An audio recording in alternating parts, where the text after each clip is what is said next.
رب العالمين والصلاة والسلام على رسوله الكريم ربنا آتنا في الدنيا حسنة وفي الآخرة حسنة وقنا عذاب النار صلى الله على محمد صلى الله عليه وسلم صلى الله على محمد صلى الله عليه وسلم সম্মানিত আমার ইমানদার মুমিন মুসলমান তথা দুনিয়ার জমিনের মানুষকে উদ্দেশ্য করে আল্লাহ রাব্বুল আলামিন তার হাবিবের হুজুর পাক সাল্লাল্লাহু আলাইহি ওয়াসাল্লামের মাধ্যমে মানুষের মঙ্গলের জন্য, মানুষের নাজাতের জন্য, মানুষের দুনিয়া আখিরাতের শান্তি, কল্যাণ, নিরাপত্তার জন্য আল্লাহ রাব্বুল আলামিন হুজুর পাক সাল্লাল্লাহু আলাইহি ওয়াসাল্লামকে দিয়ে নিশ্চিত সুখবরগুলা আল্লাহ রাব্বুল আলামিন দুনিয়ার জমিনে বসবাসকারী মানুষের জন্য প্রকাশ করে দিলেন। বলে সুবহানাল্লাহি, আল্লাহু আকবার। আমি সাধারণত গরিবের বন্ধু পেজ এবং শরিয়া ট্রিটমেন্ট মিডিয়া চ্যানেলের মাধ্যমে মানুষগুলা যাতে, বিপদগ্রস্ত মানুষেরা যাতে মুক্তি পাওয়ার নিশ্চিত গ্রান্টেড সফলতার সহিত আমলগুলা করে দুনিয়াতে শান্তি, আখিরাতে চিরস্থায়ী জান্নাতবাসী হয়ে যায়, সেজন্যই আমি সদকায়ে জারিয়ার নিয়তে, সওয়াবের নিয়তে আমলগুলি, সহি আমলগুলি কোরআন এবং হাদিস থেকে আপনাদের জন্য দেওয়ার চেষ্টা করি ইনশাআল্লাহু তাআলা। আজকে আমি আপনাদের জন্য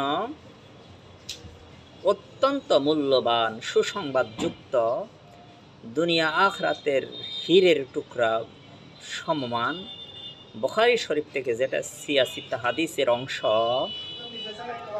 একটি হাদিস জলিলে কদর সাহাবী, যে সাহাবীর জিন্দিগির মধ্যে কোনো ধরনের সন্দেহ নাই, ওই সাহাবী থেকে একজন রাবি থেকে হুজুর পাক সাল্লাল্লাহু আলাইহি সাল্লাম থেকে বর্ণিত, ওই সাহাবী বললেন, যখন ওই সাহাবী বললেন হুজুর পাক সাল্লাল্লাহু আলাইহি সাল্লাম ইরশাদ করেছেন, যখন রাত্রের 1/3 অংশ অবশিষ্ট থাকে তখন আমাদের রব দুনিয়ার আসমানে অবতরণ করেন এবং ইরশাদ করেন, কে আছো আমার নিকট দোয়া করবে, আমি তার দোয়া কবুল করব। কথাটা বলছে কে? মূলত বলছে আল্লাহ রাব্বুল আলামিন। হুজুর পাক সাল্লাল্লাহু আলাইহি ওয়াসাল্লাম আবু হুরায়রার মাধ্যমে বর্ণিত এই সুসংবাদটা বিশ্ব মানুষের জন্য। কে আছো আমার নিকট চাইবে, আমি তাকে দান করব।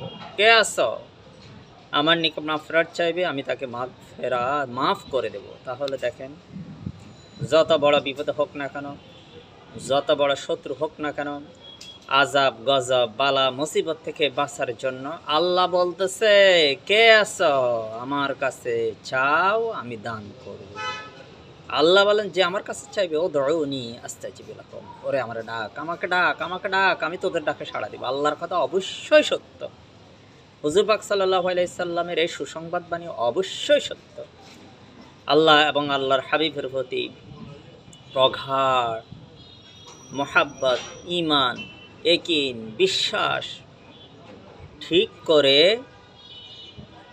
আমল, ভক্তি, শ্রদ্ধা সহকারে আমল করুন, আল্লাহর রহমতে অবশ্যই ফল পাবেন। হারাম ছেড়ে দেন, 5 ওয়াক্ত নামাজ পড়েন, অন্য আমলগুলো চালিয়ে যান, হারাম থেকে দূরে থাকেন, আল্লাহর হুকুম পালন করতে থাকেন, হুজুর পাক সাল্লাল্লাহু আলাইহি ওয়াসাল্লামের সুন্নত অনুযায়ী জিন্দেগি পরিচালনা করতে থাকেন, অবশ্যই আল্লাহ রাব্বুল আলামিন আপনাকে বাঁচাবে। অবশ্যই আল্লাহ রাব্বুল আলামিন আপনার বাঁচানোর পথ দেখাই দিবে, যে কোনো একটা রাস্তা তিনি বের করে দিবেন।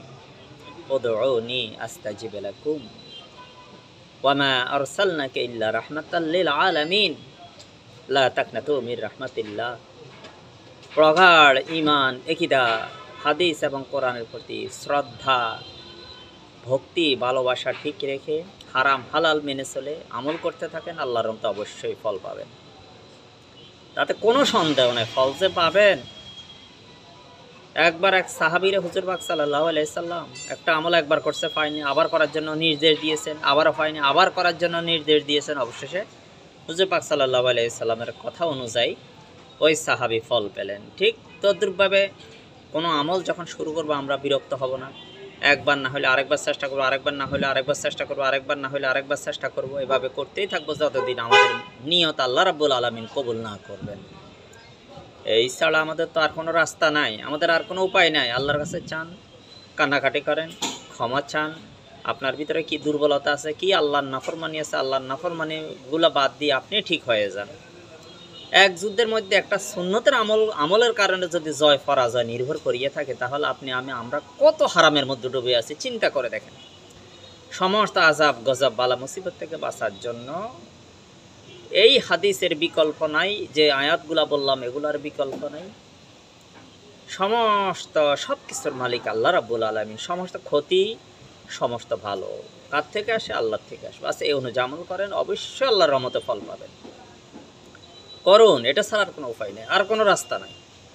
আল্লাহ আমাদের সবাইকে বোঝার এবং আমল করার তৌফিক দান করেন। আযাব গজব বিপদ আপদ বালা মুসিবত থেকে আমাকে এবং আমাদের সবাইকে আল্লাহ রাব্বুল আলামিন নাজাত দিন এবং আমাদেরকে মুক্তি দিন, আমাদের হেফাজত করেন, আমাদের পরিবার পরিজনের। আমার যারা পেজ এবং চ্যানেল থেকে দেখছেন, যারা নতুন সাবস্ক্রাইব করবেন, লাইক করবেন, কমেন্ট করবেন এবং ফলোইং করবেন এবং শেয়ার দিবেন, যাতে করে অনেক বিপদগ্রস্ত মানুষ এই অনুযায়ী আমল করে তারাও বিপদ থেকে বাঁচতে পারে। আপনি সাদকায়ে জারিয়া সওয়াবটা অবশ্যই পাবেন। আসসালামু আলাইকুম ওয়া রাহমাতুল্লাহি ওয়া বারাকাতুহু।